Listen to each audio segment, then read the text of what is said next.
Now, go into the bedroom. Mr. Roat. Are you looking at me? Yes, it Stop! Don't touch that! Yeah!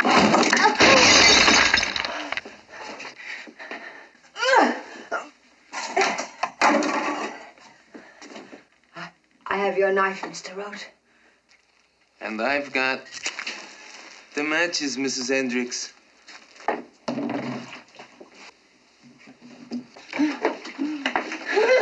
it's out! It's out, I said! Cut out! Stop! Try lighting a match now, Mr. Roat. Throw your matches over to me. Go on. Don't move. I still have your knife.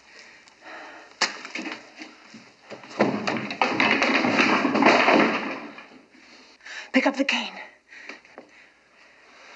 And tap on the floor, right where you are, so I know where you are.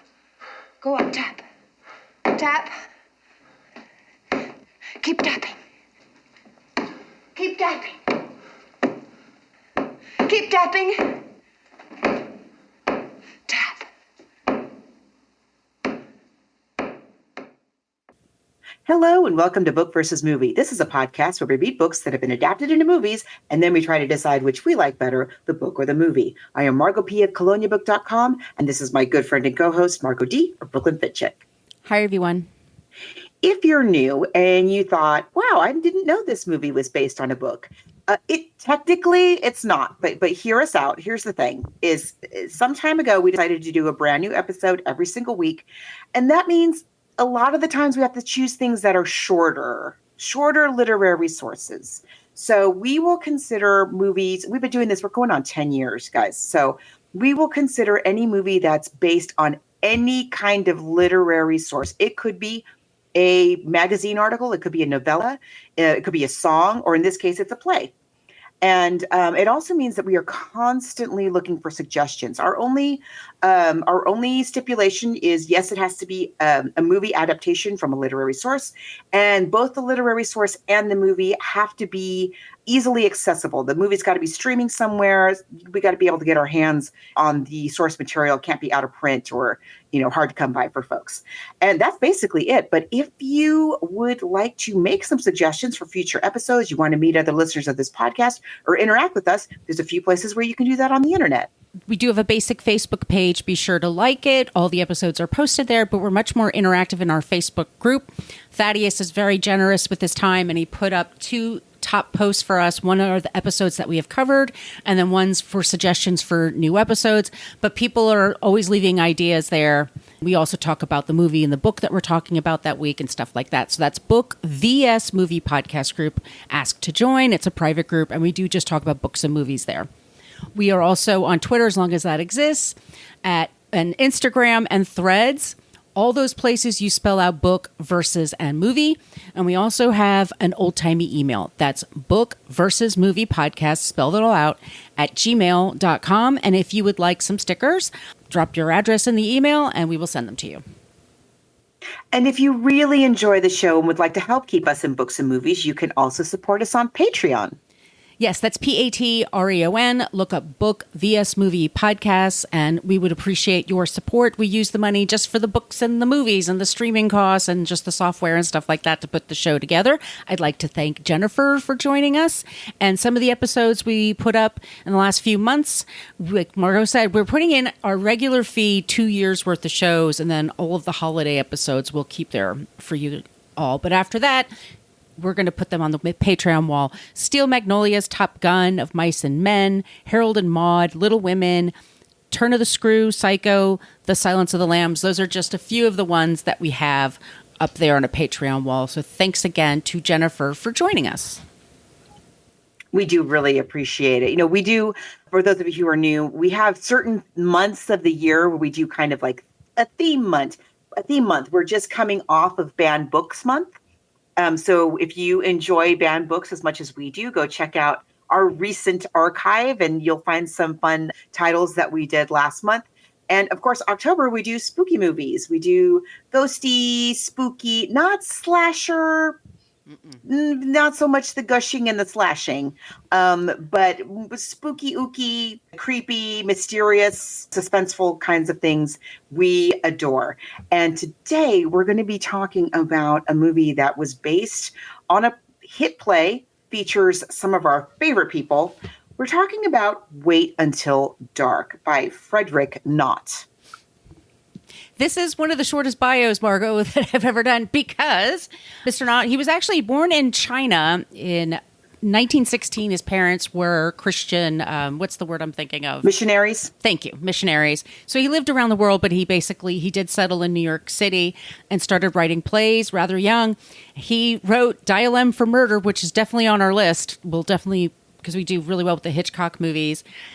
And Write Me a Murder was another one of his plays, but this is the one he wrote in 1966. And pretty much after this, he decided, I'm just going to live off of my royalties, which I have a friend that did that. He wrote a musical called Thrill Me, and he's been living off that for 20 plus years. And I'm like, good on you. He goes to plays. He lives his life.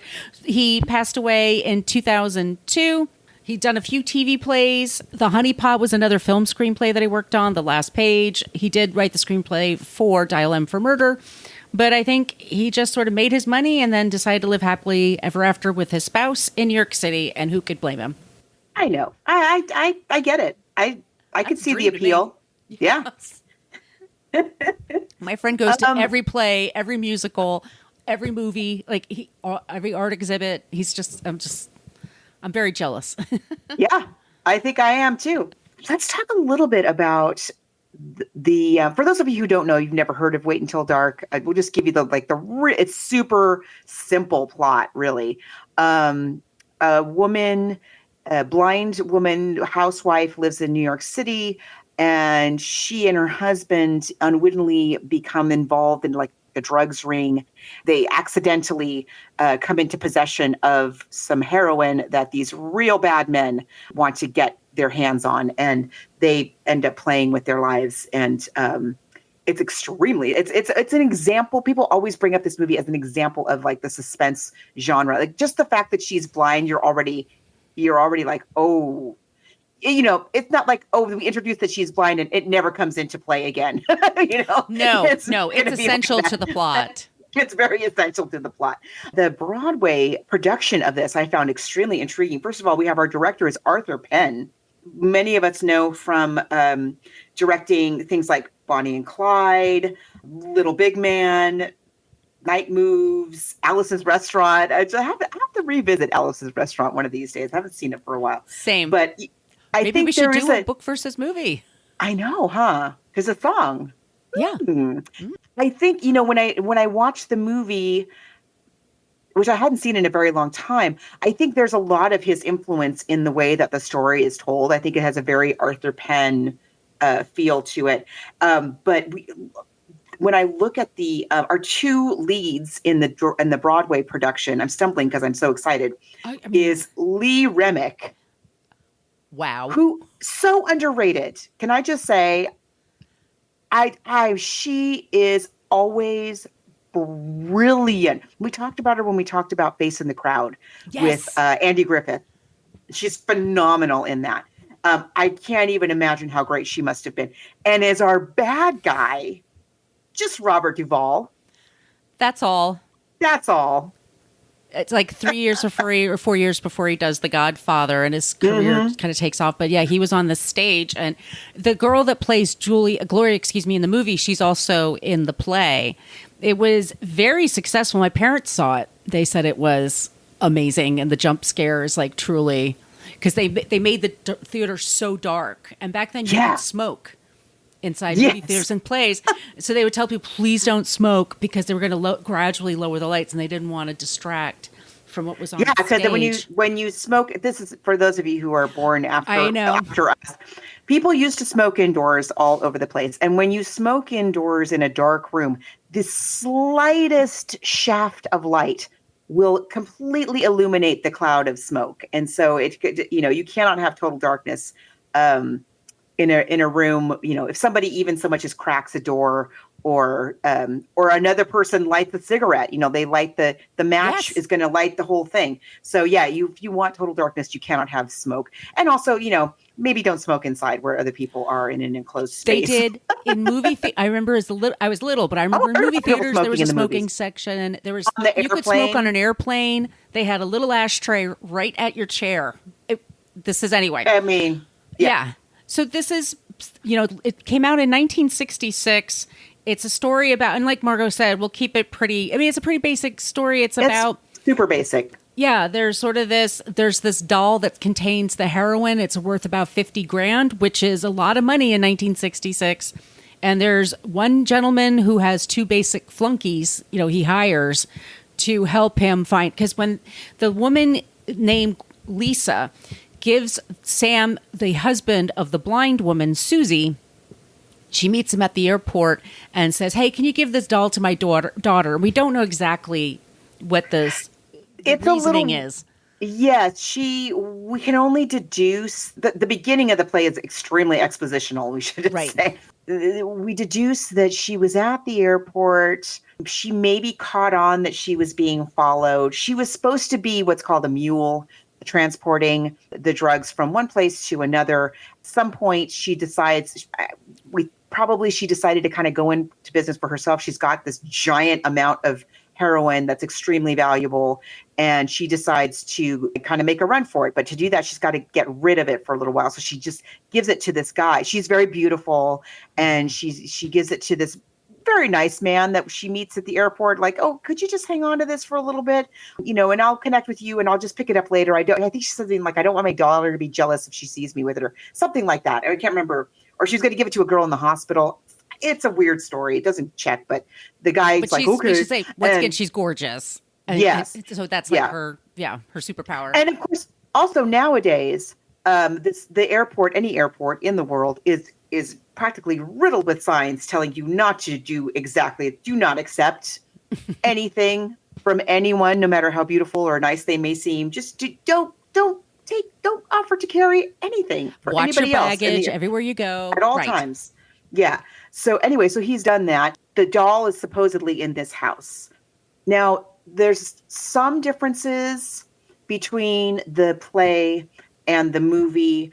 And we'll talk about the movie, of course, when we get to it. Particularly the ending, I think, is critically extremely different.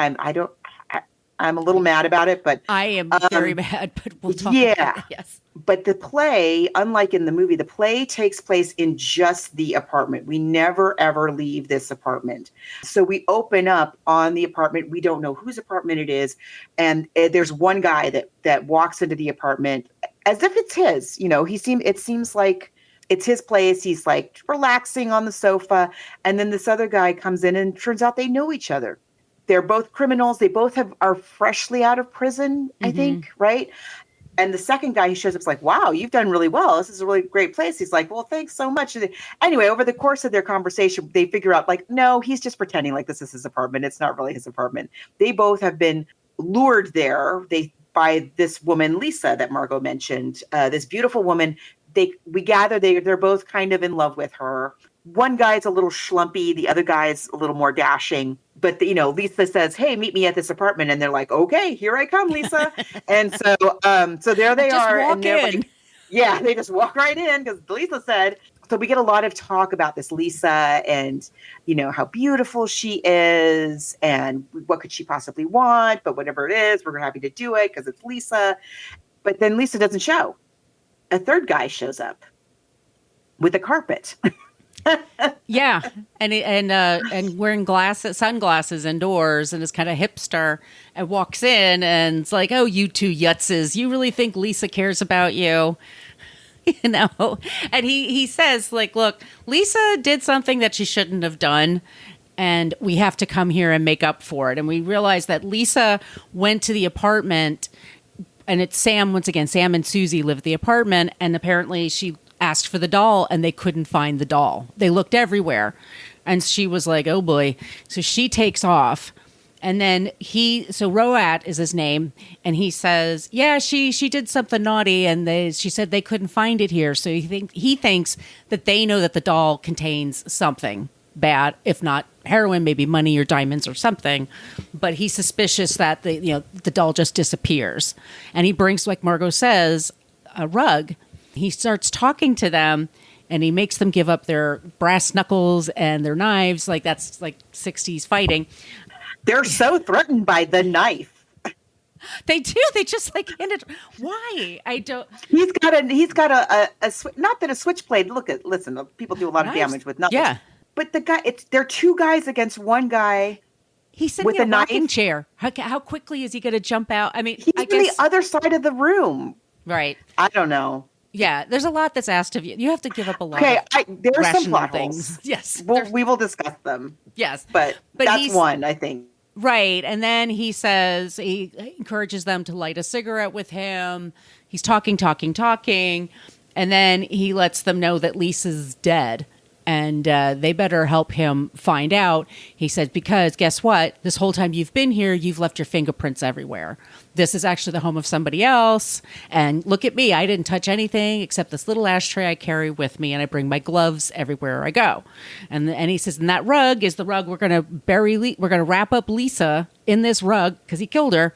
And I'm just going to throw her in the trash, basically, like wherever he can. And they realize they're really in trouble, and they have to go along with it. And then, and again, they're both recently out of prison, so Yeah. they're really, really in trouble. because it's murder now. Now there's a body involved, including, and then on top of the drugs. So what happens next is that we meet Sam and Susie. Susie recently lost her sight, or within like the last couple of years. They'd only been married, they're newlyweds basically. They've only been married for about a year. He's handsome, he's a photographer, she's very pretty, and she's learning to be a blind person. So she has to learn Braille. And being blind in New York City, and there are some schools for the blind. I don't know if you remember, like I've seen crosswalks and so it is possible to be around New York, but still I think it's a very frightening. It must have been so, and I mean, not only did they not have the beeping sounds, they did not have the crosswalks, they probably had traffic cops, maybe you could hear them, but they didn't have like all of the accessibility things. Not that it's nearly enough for what we do need, but the things that we take for granted today, like the sidewalks dipping down and having those little ridges, where the sidewalk ends so you can feel, so you don't walk out into the street, and all those kinds of things did not exist. So yeah, it must have been really challenging. We learned that she's recently blind, which I think is supposed to have us forgive a lot of the plot holes of this movie. She's just figuring, there's lots of things. I mean, for me, I always go like, why do they not lock that door?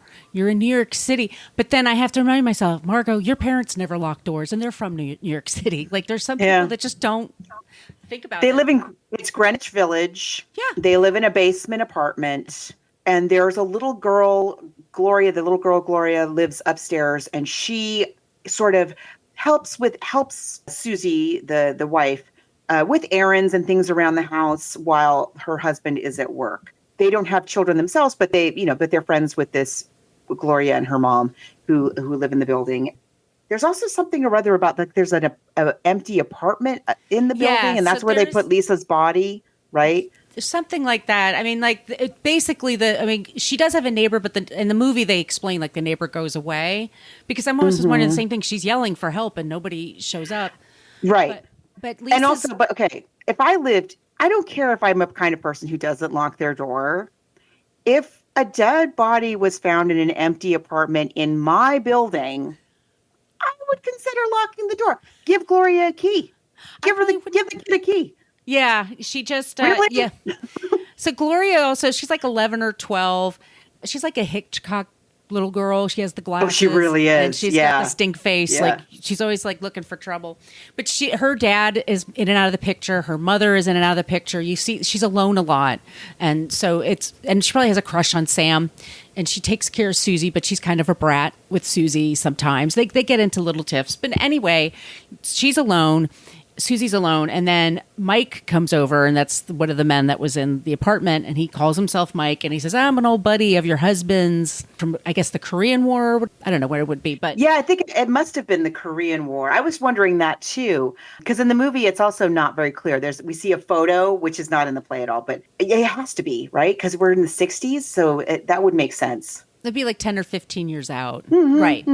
So they're friends from the war. They were war buddies, and we know how that goes. If you have any veterans in your family, like they're very close to the people they served with. And he comes upon this woman, Susie, who's a bit, she's blind. I guess something was some match went off in her ashtray, and she's kind of nervous.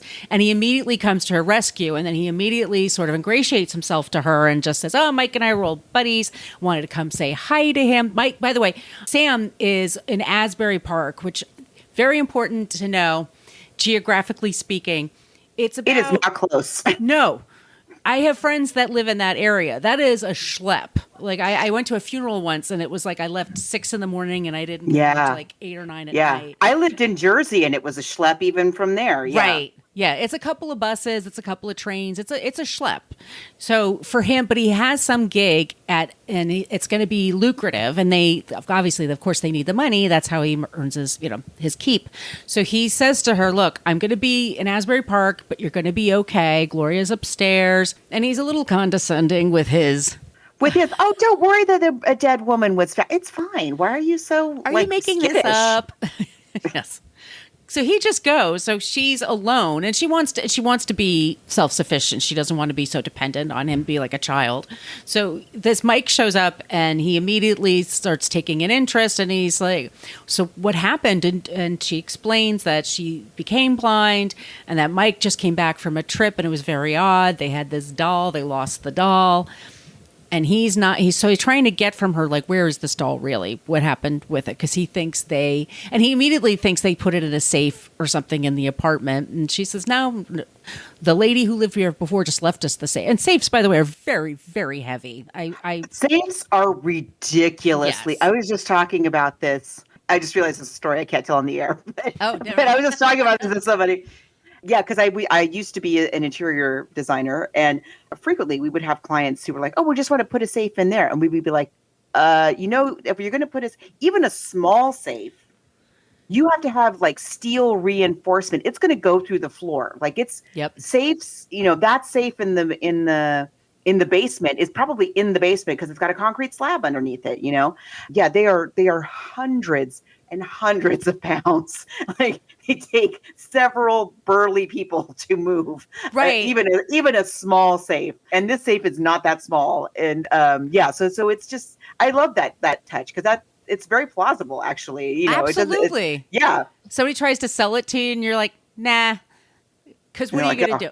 But then what are you going to do? Carry it out of here? She says that she used a key, which is, I don't think is how safes work. But she said it was a key, and the woman throws the key away. So Mike is trying to find from her, like he's looking around the apartment, and then he at one point he calls the police station for her.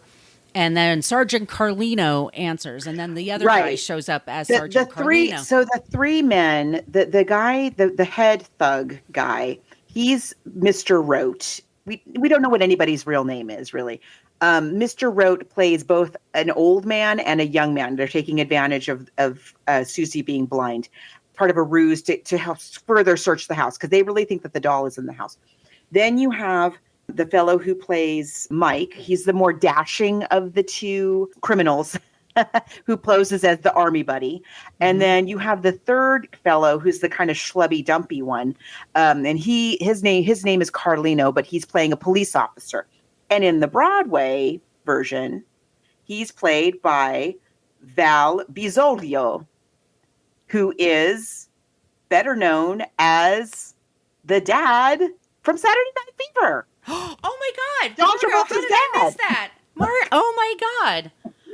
Oh wow, that must have been a great play. I know, right? Oh wow! You were looking at me. I'm like, yeah. Like, oh man, he's on my list. I can't interview him, but he's passed away. Italo Valentino Bisoglio. No, he died at 95. I missed it. Wow, but he was out here. It looks like he was out here in California. He was a character actor. He was on so many things when we were kids. You know, from Saturday Night Fever, he's the one that's like, "One pork chop." Yes. I love that scene. He's great. He plays Carlino, who in this ruse that they're playing on Susie is posing as the police officer who's investigating. who's investigating everything. And he's being a jerk. He's being very aggressive. So it's good cop, bad cop. They're trying to. Exactly. Yeah. Poor Susie. Poor Susie. So she's these two guys that just, and Susie's like, here's what's happening. And she's developed, like, her sense of hearing has become really strong and smell because she's blind. But she's trying to reason with them. The sergeant leaves, and then an old man shows up and just bursts into the apartment. When Mike leaves, Sergeant Carlino leaves, and then an old man shows up and demands, like, what happened to my wife? And you took something from me. And he goes into their bedroom and steals a picture. And he's tearing the place apart. Right. And once again, she's blind. And what can she say? She says, no, my husband isn't here, because he's demanding to see her husband. And he's talking about his Lisa, and then he leaves. So then somehow Mike comes back again. And the thing is that they're parked outside in a VW bus, and they're using the blinds to go up and down to signal to one another, either call or you leave and then I'll come. So they have like different signals. And so they're right by a phone booth. I'm just going to grab my notes where I jotted down all of the plot holes. Excuse me, just a moment. I have a few qualms. This is in the play and in the movie, and I think it's even less plausible in the movie. When we first meet Susie, the three men are in her apartment. Yes. And they hear her come home. They hear that somebody's coming in, and they all hide. They're all hiding. She comes in, and they realize by how she's acting that she's blind. I don't think they know that right away. That they figure it out as they're watching her, observing her, and they're just being perfectly still. However, you want to tell me this blind woman, who later we're supposed to learn how her amazing sense of sight, her amazing sense of hearing and smell, which saved the day. She can't smell 3 fully grown men who have been smoking, one of them who has been eating cold cuts out of her refrigerator, and a corpse in her house. He has no idea they're there. No, she shows up, right, and she doesn't hear breathing. She doesn't just... I can sense when somebody's in the room. Their body heat. Like, one of the guys is less than 2 feet away from her. But she doesn't. And then we just see her in the audience. Like, she kind of moves around, and then she assumes Gloria's there just being a brat. So then she leaves. So there's a few plot holes. We'll get to this. He comes in as an old man, takes a picture, leaves. And Mike is coming in and out, helping her. And once again, they're signaling each other with the blinds back and forth. And at one point, she says to Mike, there's something real. Does my apartment seem dusty to you?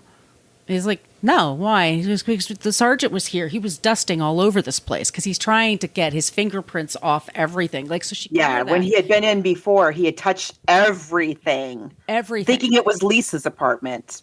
Right. Somewhat aware, like, that there's some inconsistencies. Then we get the younger son who shows up, and the younger son is, my father, he's so nutty, and he's out of his mind, and can you help me? Because he just wants this doll. And Susie once again is like, it's not here. I don't know what to tell you. There's nothing here. He leaves, and they're sort of ratcheting. And then Gloria comes back, and then she had already had a spat with Susie a little while ago because she's a kid and she's bratty. She realizes, like, she comes into the room and she realizes that something's up with Susie. And Susie's saying, she knows all these men are coming in and out. And she knows there's a van parked across the street. And she's like super aware of everything. And Susie says to her, is the light out or something? Because they keep playing with my blinds. And then they kind of figure out, like, these men are probably signaling to one another. She realizes, like, the phone, because Mike keeps handling the phone for her when she's trying to dial and things like that. So because she can memorize phone numbers, and they have Braille on the phone. Which leads me to plot hole number 2. Because they're playing. So remember, Mike is playing the army buddy. Carlino is playing the police officer. So she, naturally, this guy's bursting in her house. What do? You call the police, right? And she knows what the number is because she early on she calls the emergency. This is before 911. So she calls the emergency number in New York City, which she recites. And I believe it's got 2 zeros in it. Mm-hmm. And then later Mike is like, "Oh, I'll call for you," because he's commandeering the phone because he's just calling the what do you call it? The phone booth across the street where all the other guys, everybody's playing their roles. Phone. It's a rotary phone. Remember rotary phones, Margot? I do. So the emergency number that she recites has, I believe, at least 2 zeros and a in 9. it, and a 9. And the number that the phone booth is, because we see it in the movie, has 0 zeros in it, and maybe a 9, but not like right at the end. It has a 009 or something like that. What do we know about that, Margot? Those of us who are old. You hear this when you were old. When you dialed a rotary phone, you would hit 0 and go brrrr, and then 1 would be like boop. Yeah. So as the rotary dial reset, a 1 would have 2 clicks, and then it would have imagine like if the 1 had 1 click, the 2 had 2 clicks, the 3 had 3 clicks. So if you were in a hurry, God help you, if you had to dial a number that had like a bunch of 9s and zeros in it, it would take forever. Once again, before 911. So yes, and before also 911. And then it was a big deal when we had push button phones, because that just seemed, it was much shorter and much quicker. But she can hear it. She can hear the clicking. You can hear a 0 and a 9. Right. But even I, as a child, knew a 0 and a 9 is going to make a longer. But okay, it's a thrown together plan. Like they threw this together at the last second. So he comes back. Roat comes in first as old man, then a young man. And then Mike is even, and the sergeant are really like putting the screws on her. Gloria does come back. Sorry. Gloria comes back and she hides the doll in the apartment. And then she says, and then Susie's like, "What is this?" And then she says, "Well, I thought that he got the doll for me, but I found out he didn't get the doll for me, so I stole it." She's a kid that needs a lot of attention. She's got some issues. So, but she feels really bad about it now. And then Susie's like, "There are men looking for this thing," and they get more and more agitated, like something is up. We need to hide this. So then she and Gloria and Susy kind of plot together. And so Gloria's going to be the watch for her. Susy puts the doll away in the washing machine because they'd already been through there. Mike tries again to get the information from her, and she realizes this is not her friend. Like she gets that there's some shenanigans going on. Because Roat, by the way, also she could hear he had the same pair of shoes when he was the old man and the young man. Saying he was the old, and she's like, they were the same exact shoes, like same squeak and everything, and the same weight and everything. So there's no difference.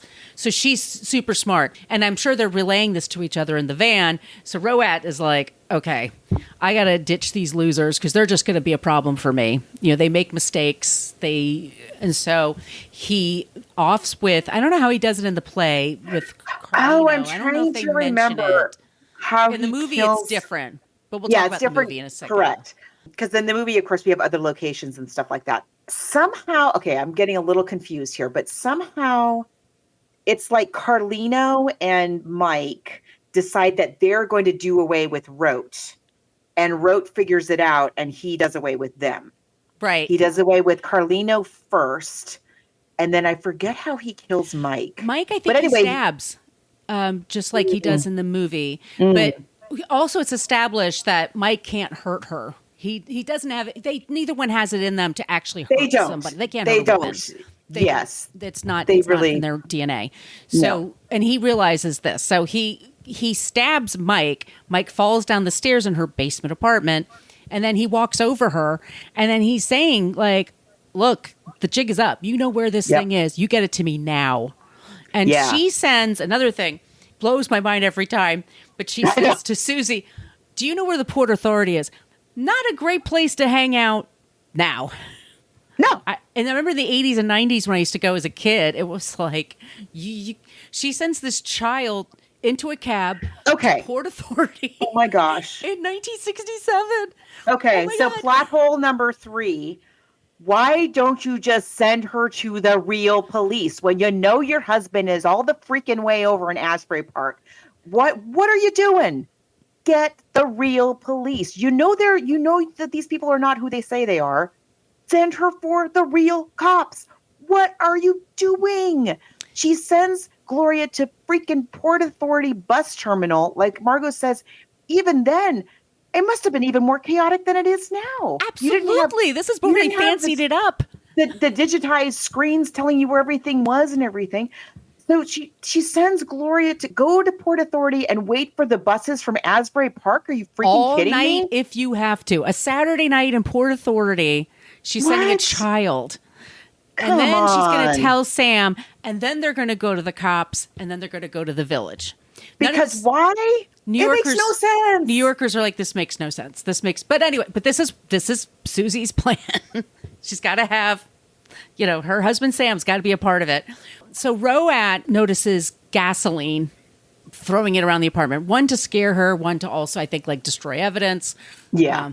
But it is also to scare. He takes a ribbon or a scarf and like plays with her head. Like he's really showing her. Oh, it's so creepy and it's suspenseful. Super creepy. Yeah. Yes. He's like, you've got to give it to me now. And she's so vulnerable. Yes. Yes. And she's blind. And she's like, and then also in the meantime, like when she sends Gloria away, she knocks the lights out. She has Gloria knock the lights out in the hallway. She locks the lights out in her apartment. She's trying to unplug everything. Another big deal is like, she doesn't know where the plug is for the fridge. I'm like, it's behind the fridge. Where else would it be? Gloria. I mean, Susie, you're not that blind.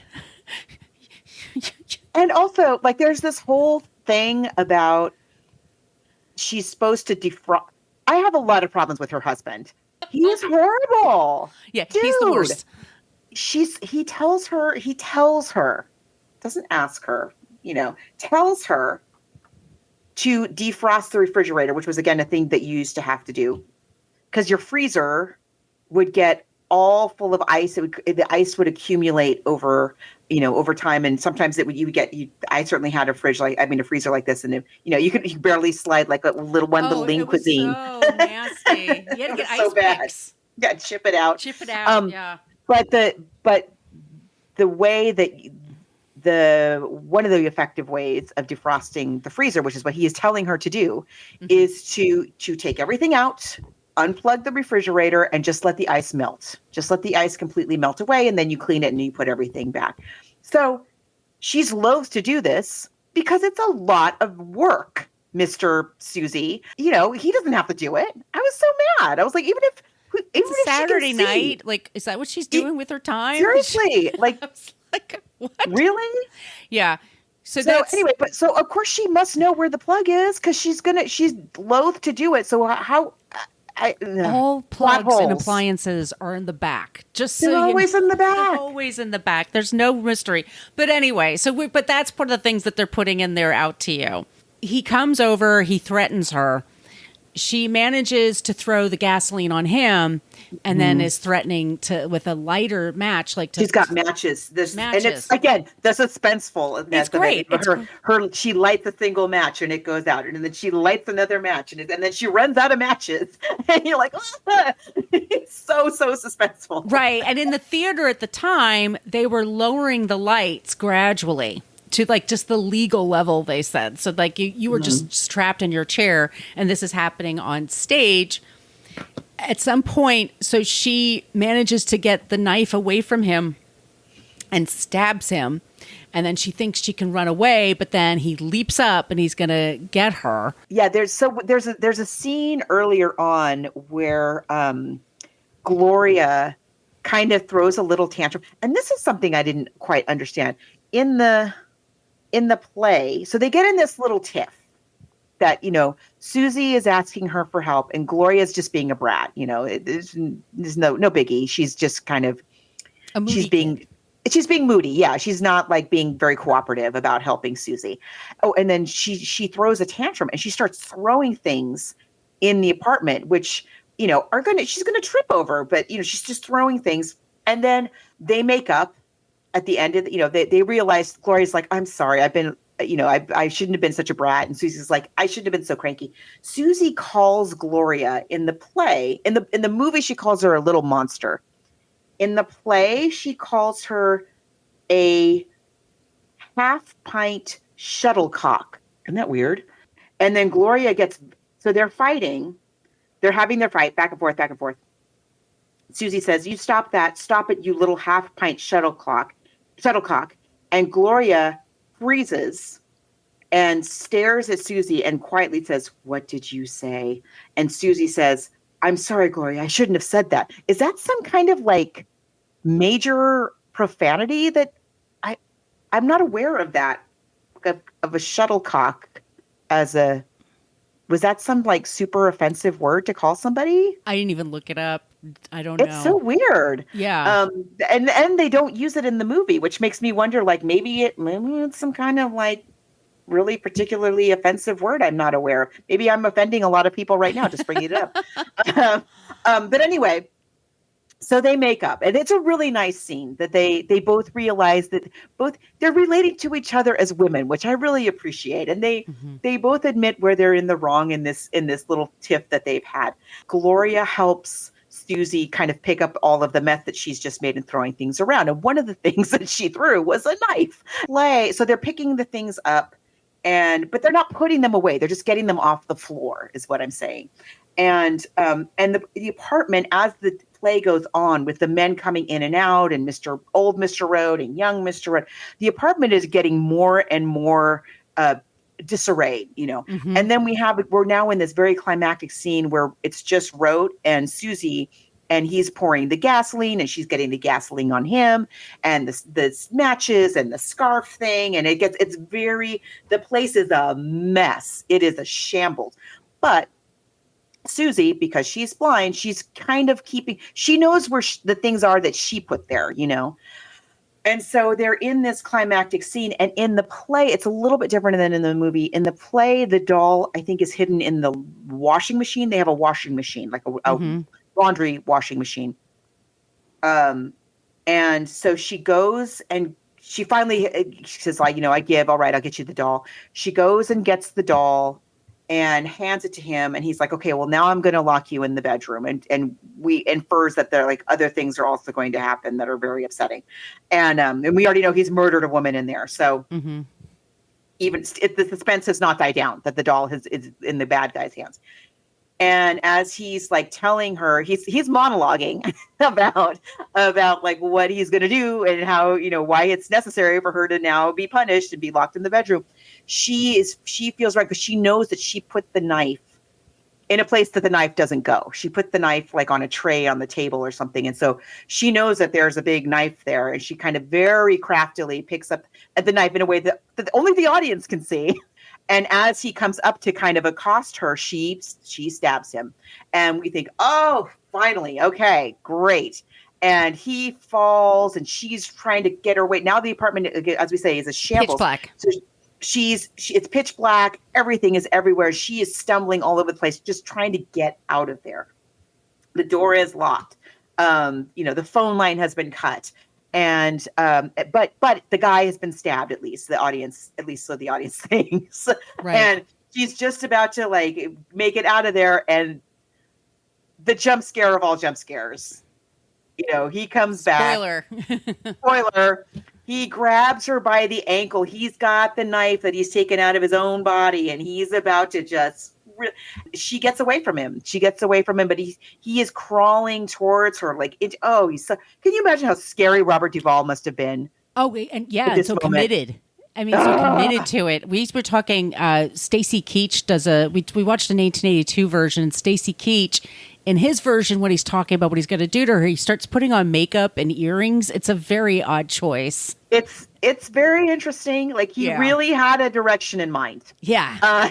But so that's where we are. It's pitch black, and that's when she goes to the fridge, and because she didn't turn it off, when you open the fridge light is very bright. But she hides behind the door of the fridge because he's coming for her, and just as he's getting to her, the cops burst into the room, and they can't turn any lights on, so they have their flashlights going everywhere. And Gloria is there, and Sam is there. The cops are here. Give it up, dude. Stop it. Yeah. And just as like they're talking, I'm just so glad that his bus came in on time. Well, can you imagine it was late? It's always late. I mean, and how do you get a cab from Port Authority? It takes forever. I mean, everything takes to Greenwich Village. I cannot stress enough. Sending a child to the most dangerous place in New York, Times Square, from Greenwich Village, in a cab. Like, here's some cash. Go to the unbelievable.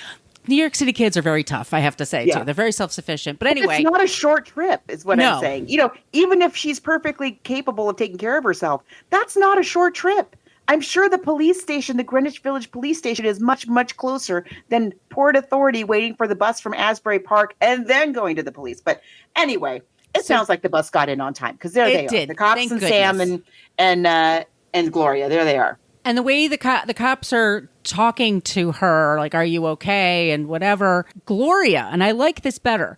Gloria says, hey, don't talk down to her. She's fine. And then she goes to Susy and helps her out, like helps her. Yes, Gloria does. Gloria does, which makes sense because they have this partnership now. Yeah. And Gloria is she speaking? So she reprimands the cops for being such misogynistic jerks, and then she says, as she's helping Susy. She says to Sam, she's going to be okay. She keeps saying to Sam over and over again, she's going to be okay. She's going to be okay. Which is a completely different kind of ending than how the movie does it. Yeah. But so then they finally, Sam and Susy embrace and lights go out in the end. Yeah, I mean, it's super suspenseful. I so wish we could have found something with Lee Remick and Robert Duvall. Yeah, they used to do the Grammy Awards. I'm sorry, the Tony Awards. They used to do. Awards. They mainly just stick to the musical now, the musical numbers. They used to sometimes do dramatic plays, but it's like getting 2 minutes out of a play. I know, it's weird. It's weird. It doesn't really lend itself to that.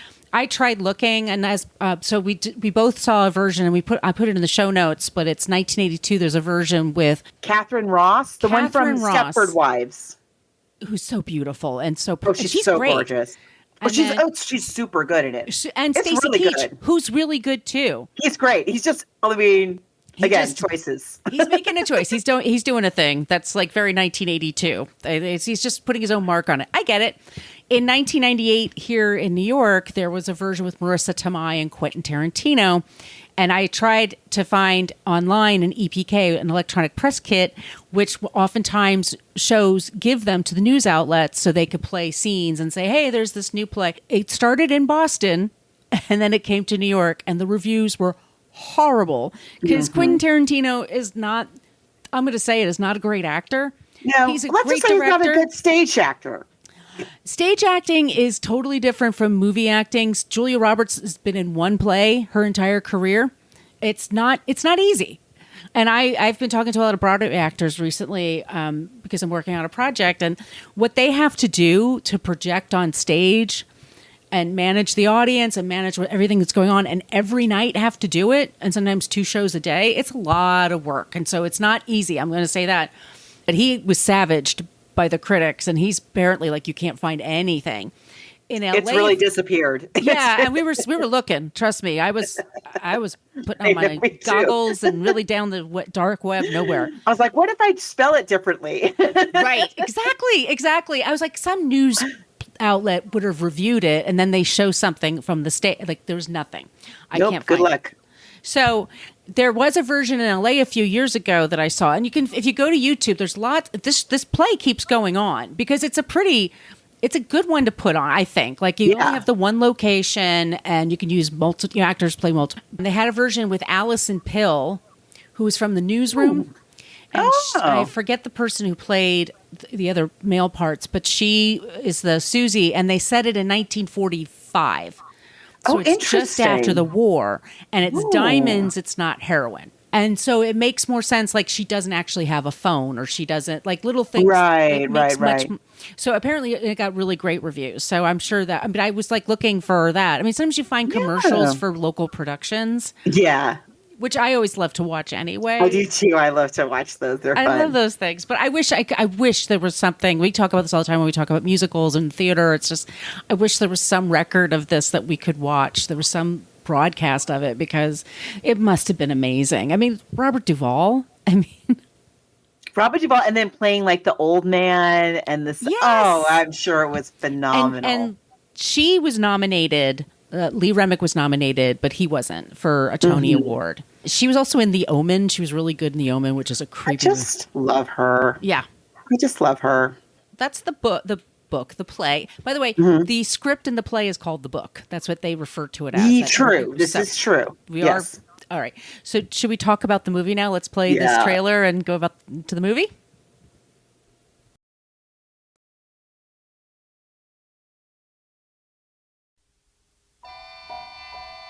Audrey Hepburn, the role you're going to remember whenever you're alone. You behind the door.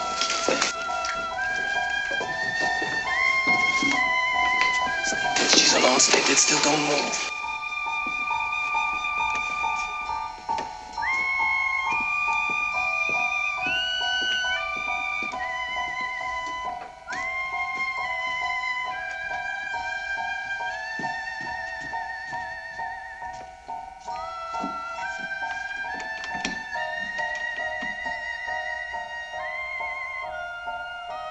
Gloria? She is blind, and she is alone, with a terrible suspicion growing. Gloria, I know you're there.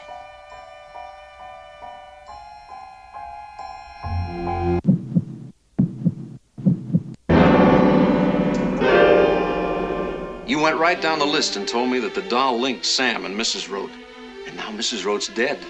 Murdered right next door. But maybe I was wrong. That doesn't matter. If you thought that way, the police will think that way.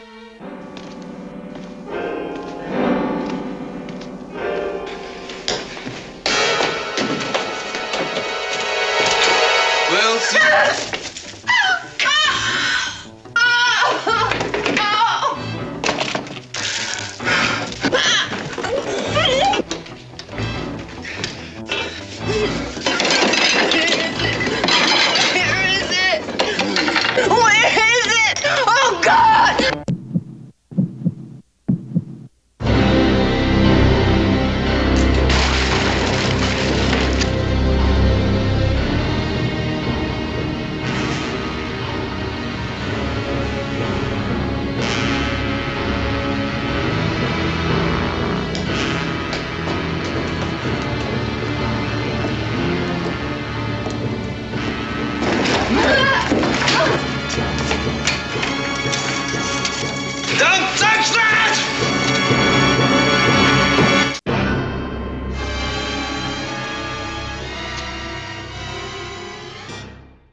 The movie comes out the following year. So this play is on Broadway in 1966. This comes out in 1967, and it's directed by Terrence Young. And there's a story about him. During World War II, Audrey Hepburn was a teenager, and she actually worked in the Dutch resistance and helped quite a bit. He was in a hospital where she worked as a teen. Yeah. Wow. I mean, what a coincidence. So he's directing her in this movie. They had a great friendship, and this is one of her last movies. I mean, she retires after this. Yeah. And it's Mel Ferrar was her husband who produced it.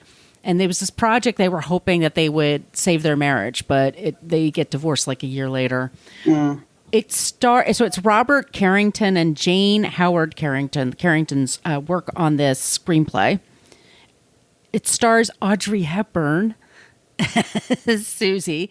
That's all. So good in this movie. Oh my God. It's really, really good. It's such a good performance. Truly, yeah. We also have Alan Arkin as Roat. I mean, he's my favorite. I mean, I know. This guy. I just love him. Love him. Richard Crenna is the nicer of the thugs. Jack Weston plays Carlino. Ephraim Zimbalist Jr. is Sam, a very tanned man in New York City. He's extremely tan for New York City. Wow. No wonder she believed he was having an affair. Yeah, first I would too. Yeah, why are you in Miami all the time? Julie Harrod, who played Gloria. She's in the movie, and a woman named Samantha Jones. She's stunning. They start the action in the film. They started in Montreal, and so she's getting the doll. Very skittish. We take a very long road to our apartment in Greenwich Village at the beginning of this film. Yeah, so we see this very beautiful woman, Samantha Jones. She's impatiently waiting for this older gentleman who is sewing up a doll. And and I'm like, okay, this is not in the play at all. Like there's a lot of the things I think that are added by the screenplay, apologies to the Carringtons, are very clunky. And she's like, if only heroin, look, so like, oh, I guess it's heroin that's going in the doll. Like they don't keep you guessing at all. So she's waiting for the doll. He finishes the doll. He hands her the doll. She goes out the door. The old man makes a phone call as he sees her walking away. And you're like, oh, what's that about? And then we see her at the airport with Sam. And she is beautiful. I mean, She kind of reminds me of like a Sharon Tate kind of type. Yeah. She's giving him this line about like, I think it's her daughter. And she doesn't want the daughter to see the doll because she'll get jealous or something like that. She's this thing about it was her doll when she was a kid. I don't know. I mean, it's all extremely clunky. Sam and Lisa don't have any interaction in the play whatsoever, but we have this whole scene with Sam and Lisa at the airport. So she gives him the doll, and then we see her go out of the airport, and Alan Arkin swoops in and like grabs her by the arm and leads her off. And then we're in the apartment. And then it's pretty much that. Then it's kind of very much as it in the play. Like Margot described earlier, like with the first guy showing up and then the second guy showing up and then Alan Arkin showing up. And then also in the movie, which I don't think we needed to have, there's this whole thing with the corpse of Lisa. Like in the play, you don't see Lisa at all in the play. In the play, she's in a closet that's off stage and Mike goes into the room and you hear him go, oh no, oh Lisa, and the audience realizes everything. We really hit you over the head with Lisa, like literally. Yeah, well, they lead, first we get the idea of their relationship, that they've only been together for a short time. She's newly blind. She's going to blind school during the day and figuring out how to read Braille, how to find things in her apartment, making sure there's Braille on the clock so she knows what time it is, like little things like that. And at one point, he gives her this whole list of chores to do while he's gone for the day. Again, it's a Saturday, by the way. It's Saturday. The house is already spotless. Yeah. I don't care if she's blind or not. Like, what is with the honey-do list for this woman? What are you doing, dude? And the way that he presents it, again, it's not like this so much, and it's different, a little bit different in the movie. It's worse in the movie. He presents it as if like he's doing this like this tough love, this big favor. Right. Of insisting that she do this chore and that chore around the house so while interesting. He's gone. You and I had a guest on the show. She wrote the book. Have you read the book? I have it right here, as a matter of fact. Yes, she's working on a project, and we were talking to her and Kristen Lopez, thank you. And she's also she's a fantastic writer, and she was saying, we were talking off the air about how she's very much like an expert on like disabled people and how they're treated in film. And this is one of those instances where it's like, just yell at them. They just want to be toughened up. Don't feel sorry for them for 1 second. And don't help them at all. And these messages you internalize them and you think that's what I'm supposed to do. Yes, exactly. And then years later, I found out, like when I had issues, I was on disability for 6 months. Like I could have used a help, like a boost, like help off the sidewalk or help me into this or that. Like we get indoctrinated with this idea. Never mind the fact that she is recently blind. She became blind as a result of an extremely traumatic car accident and the ensuing fire. Yeah. So, but she's fine. Just some tough love. Let's not attend to any of that kind of trauma. I mean, yeah. Yeah. It's annoying. He's very condescending. And it's also like, it's once again, her Saturday, he's going to be gone all day, probably won't be home till super late because it's like a 3-hour bus ride if it's a day.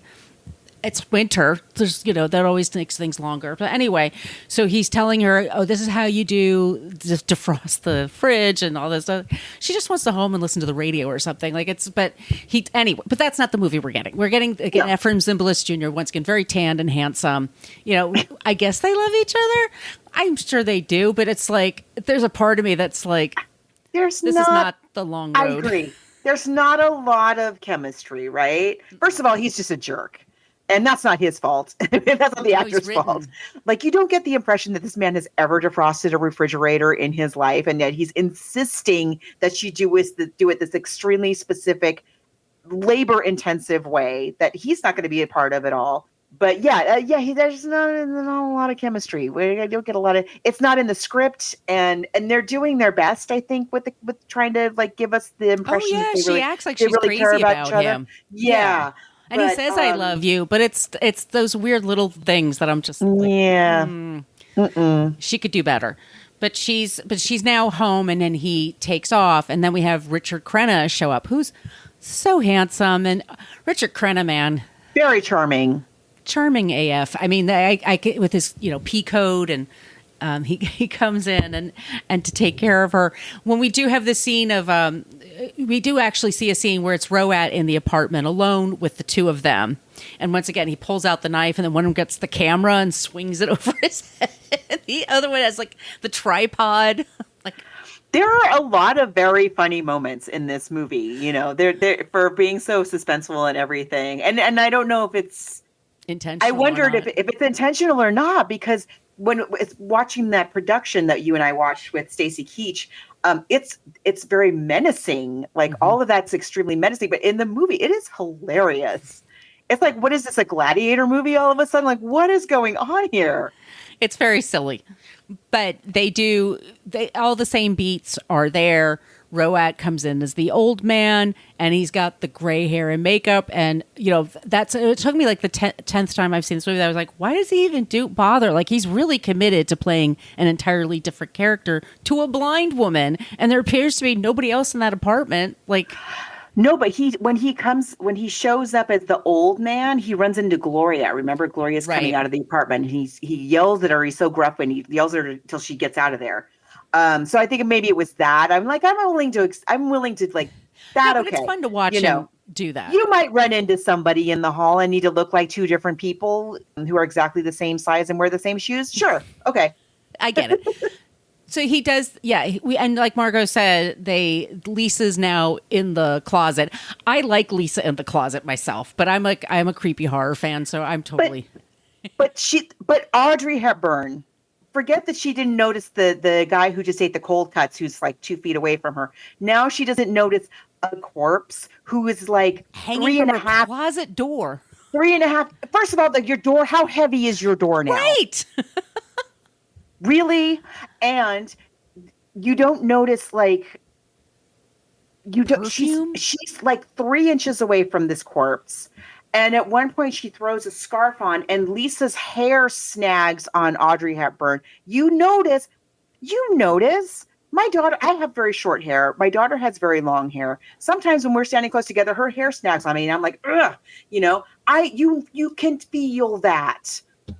You don't need to see it to feel it. And I don't believe it for a second.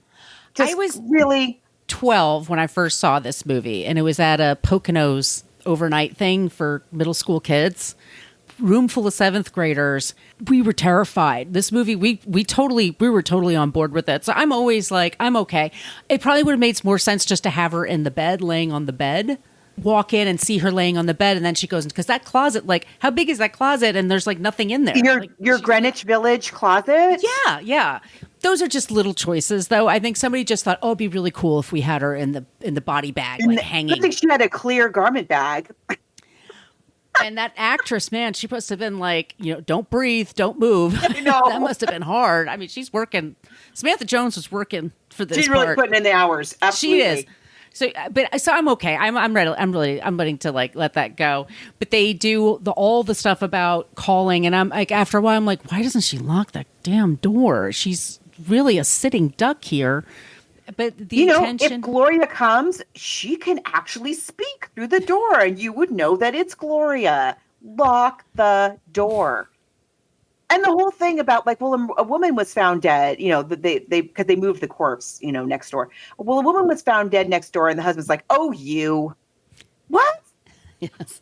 It's very effective. I mean, in the moment, we're making fun. It is. You get sucked in. We're making fun, but you get totally sucked in. And that's really Audrey Hepburn, Alan Arkin, and Richard Crenna. Gloria, Julia Harrod. She's so good. I love the scene between the two of them when they have the fight and she throws things. She throws everything. It's such a great scene. I really love the two of them together. They have chemistry.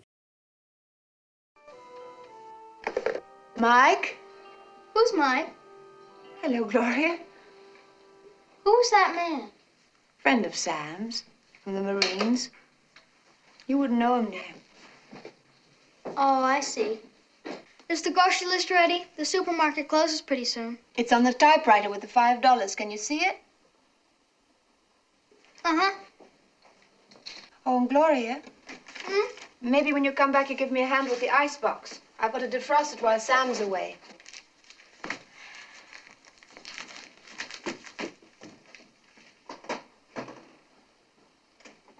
What did you do then?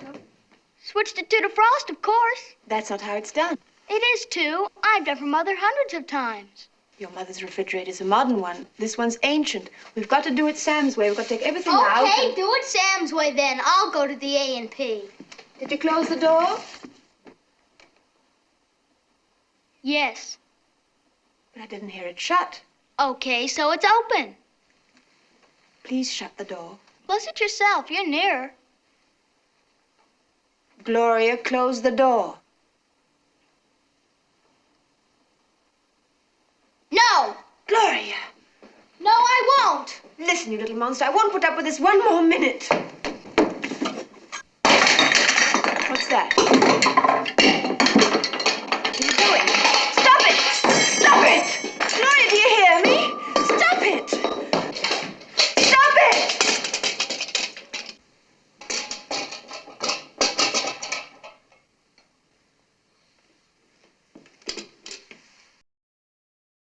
They have I great love the two of chemistry. them, yeah. And she has great chemistry with Mike. Like, Yeah.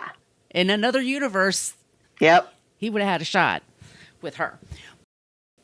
Unfortunately, Mike's got to go. So we have to get rid of Carlino, who's run over several times, which I Many love that. times. Yeah. Many times. You're going to be No one really calls sure the about cops, that. I guess. I mean, he just runs him over. And then he comes over to the apartment and she tries to set things up. She sends once again, Gloria, go to the Port Authority, 12-year-old, go to Times Square. And she's now set up at the apartment and she's like rocking in the rocking chair and she's talking with, and there's stuff. It's like the last 20 minutes of this movie, I think, like 15, 20 minutes. It's just the two of them. And it's incredible. I think it is absolutely It's incredible. riveting. It And- really, and he they're wasn't- so good. They're so good together. And he was Yeah. not nominated for an Academy Award. And he was asked later, were you shocked? He goes, no, you're not going to get an Academy Award for scaring Audrey Hepburn. She's a queen. No. She's a princess. Like, you don't get credit for that. But he loved the challenge because a lot of actors wouldn't take the part because they didn't want to be known as the person that good. terrorized Audrey Hepburn Yeah. because everyone loves her.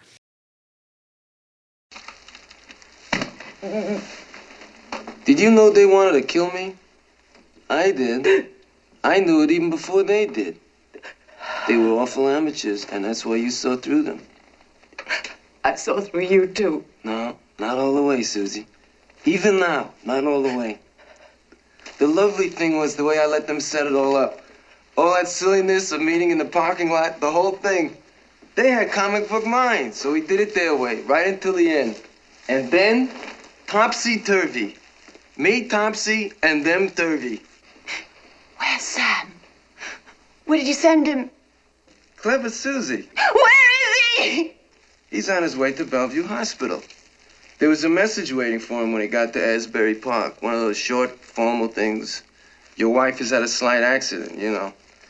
So he took the first bus and is racing to your bedside. So we don't have too much time together. You killed that woman, that doll woman. I don't want to talk about Mrs. Roat.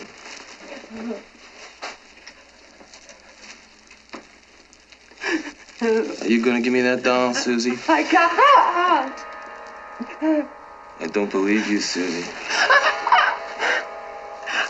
I can't. I don't have it anymore. What is that? Stop it. No, I'm not gonna ask you again, Susie.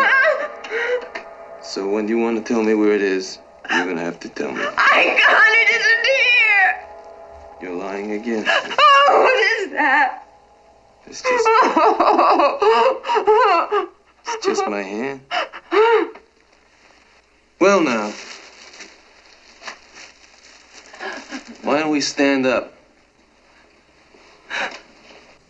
I said stand up.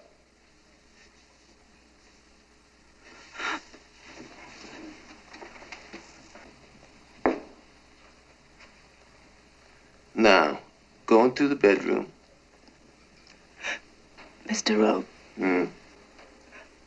are you looking at me? Yes, it.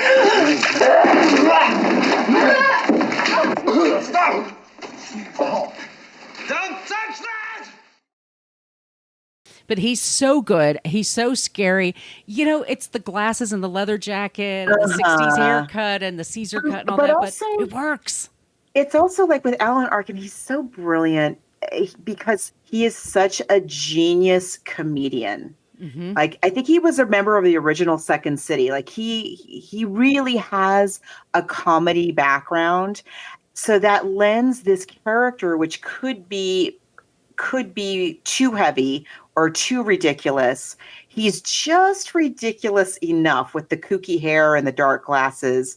He's just kooky enough to scare the pants off of you. Yes. You know, and his timing and the physicality, and when he's being the old man, he's really being an old man. And when he's being the son, he's really being this son. So he's playing all these, it's like he's playing multiple characters, and because he is. And then like the back and forth, the energy between the two of them is absolutely electric. Like, you cannot look away. As scary as it is, it's just riveting, and it holds up so well. I can't believe how, it's just like I never saw it before. It's amazing. When he takes it's just a simple thing. He's taking a scarf and just like wiping it by her face. And she's like, It's "What like is that?" Nightmares. I have nightmares now. You have about the nightmares scarf. thinking about it. Also, in the scene, she throws the gasoline. This is to throw them off. She has the matches. She stabs him, and you're like, she tries to go up the stairs, and and I never realized he did this, but he links the chain around the front door so she can't open it. And she's banging the pipe, letting Gloria know, like anybody around, she's screaming for help. She goes back to the kitchen and the phone's not working, and she's going back because she doesn't know what to do. She's going to go to the window or something and yell out the window. And that's when he leaps across the living room, grabs her ankle, pulls out his knife, and then belly walks with the knife towards a terrified Audrey Hepburn, who now it's two things. She's opening up the refrigerator, the fridge. Mm-hmm. And she's trying to reach behind to get the plug out.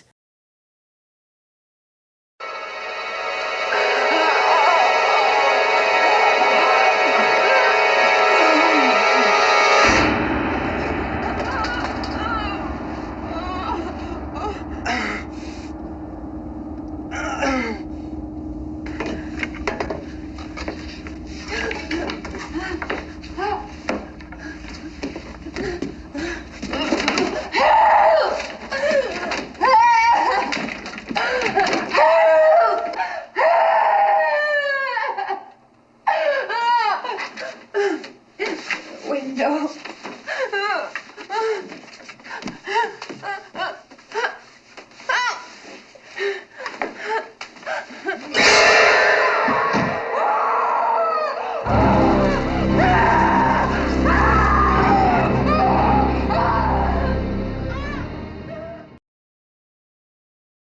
And she's also hiding behind the door at the same time. And he's coming for her. And that's when the cops show up. And she's okay. And they get him, and the cops are looking around. And then she gets out of the fridge. Okay, let's talk about the end of this movie. Okay. In the book, and I just looked at the play, Margo, while you were getting that. I just read it. And the cops are saying to Susie, like, all right, we're done here. Come out from the kitchen. Come over here. Like, they're barking at her to come over. The apartment's a mess. Horrible. They're horrible. It's dark, and she's terrified. Here, they understand what's going on, and they're coming over to help her. This terrified woman who's been, a stabbing maniac. She was frozen with fear. It's not like she can't see them. She's just stabbed a guy and been a witness. I don't care if you're blind, you are still a witness to at least one other murder. And she's had her mind played with for all this time. And she's almost catatonic behind the fridge. And what does her husband do? Don't help her. Don't help her. She wants to do it herself. And this always makes me think now of Young Frankenstein when Peter Boyle is climbing up the castle and all of a sudden he's like looking to be helped. And he goes, no, don't help him. He says, don't help me once. And Peter Boyle has the best look on his face, like, are you kidding me? And I think like that. It is. I think that's a goof on that. That's my personal thing. Oh my gosh. It's so annoying. It is so irritating. She If wants she to do could it on see, her own. You would help her. Absolutely. If she could see, you would help her. What is wrong with you? Like, this is going to be a daily event she's got to get used to. I mean, get rid of this guy. Get rid of this guy. The worst. I don't care how handsome he is. He's the worst. He's going to cheat on you and he'll blame you for it. This is not a keeper. And that's how they end the movie. But I know they hug each other and then we get this great Mancini song at the end. Mm-hmm. Wait until dark. Look, it's effective. As a thriller, it's super effective. It is. And again, it's like holes. It is very much like the anti Barefoot in the Park. It's the anti Breakfast at Tiffany's. We have the Mancini score, but now it's like very dark and suspenseful. It's so much fun. I cannot stand this husband. I just want to slap him. It's not the actor's fault. It is.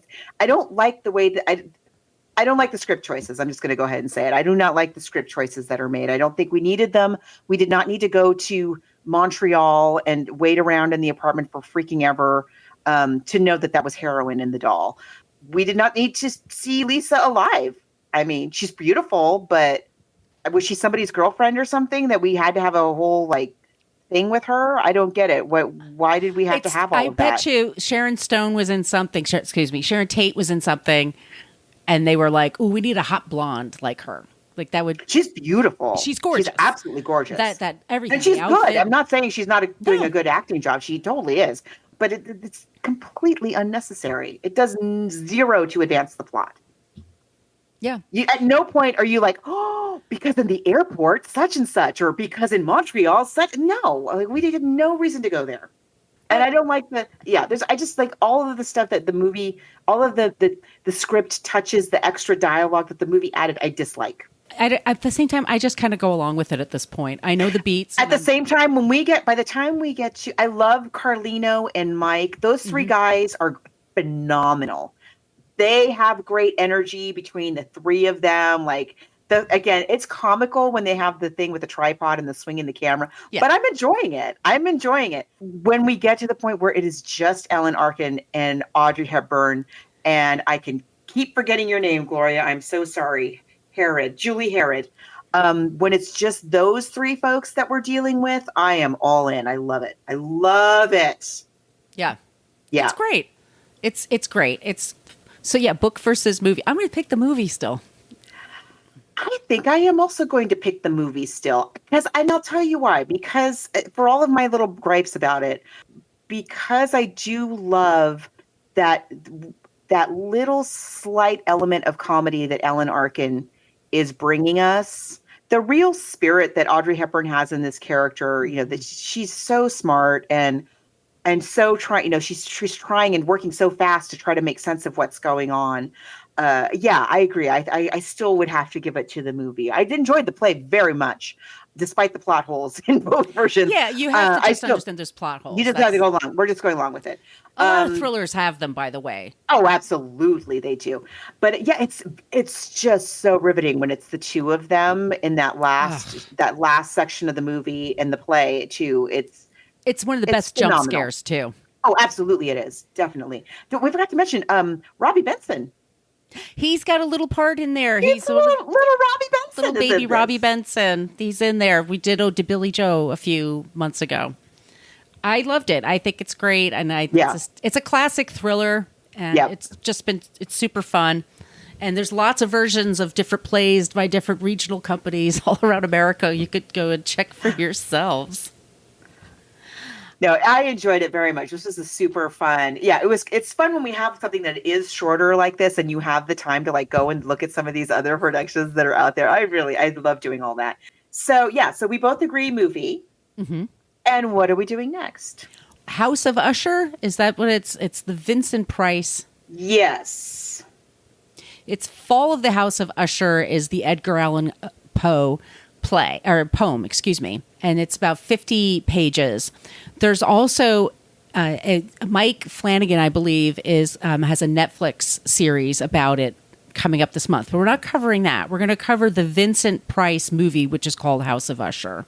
Mm-hmm. And now I think of the singer Usher when I'm saying that. Wasn't there a House of Usher with him? I don't know. There must have been. Anyway, but we're covering that next. It's the Vincent Price one. Because Vincent Price. And it's October. It's October. We got to cover some Vincent Price. Yes. And we also still have this month, I Know What You Did Last Summer, which we're both really excited about. And then we have Misery for all of you that have been begging us to have Stephen King on our show again. And we have a special guest for that episode. So that's going to be really, really fun. So that's us for the next few weeks. And please send us your suggestions once again at all those places I mentioned before. Once again, our email is bookversusmoviepodcast@gmail.com. Subscribe. That way you'll never miss an episode. And if you could leave us a review, we'd like you forever. Margo, where can they find you? You can find me online at coloniabook.com, and all my social media call-outs are at She's Not Your Mama. And where can they find you? You can find me at Brooklyn Margo for Twitter and for Blue Sky. I'm going to try to get you some codes for Blue Sky. Yes. I'm at Brooklyn Fit Chick for Threads, Instagram. My site is Brooklyn Fit Chick. I'm at my name on TikTok, and I have some Wait Until Dark clips there. I'll see if I can find one for Stacy Keach that I could put up there.